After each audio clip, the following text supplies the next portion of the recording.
माझं नाव स्मिता निकम, मी प्राजक्ताची आई आहे. ॲक्च्युली आम्ही शिरवळसारख्या ठिकाणाहून आलेलो आहोत. तिला 10वीला खूप चांगले मार्क होते, परंतु या सगळ्या वातावरणात तिला ठेवायचं होतं. त्यात माझी बदली झाली होती महाबळेश्वर तालुक्यात. मी जिल्हा परिषदेला शिक्षक आहे आणि ऑनलाईनमधून माझी बदली डायरेक्ट महाबळेश्वरला झाली.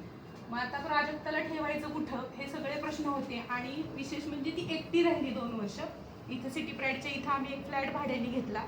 ती यायची आणि जसं सिद्धीच्या बाबांनी सांगितलं तसं ती पण भरपूर झोप घ्यायची आणि मात्र कारण ती किती वेळ झोपते हे बघायला आम्ही कोणी नव्हतो. किती वेळ झोपते ते तिलाच माहीत असायचं.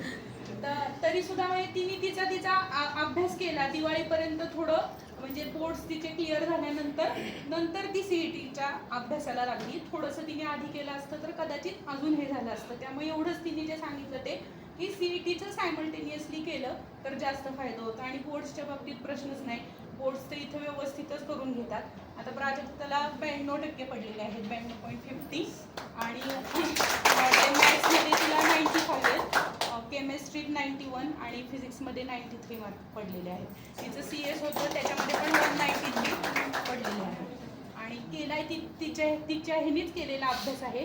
म्हणजे तुम्ही तर तुमच्या आता मुलांजवळ आहात, त्यामुळे तुम्ही अजून बेटर रिझल्ट डिझर्व करता.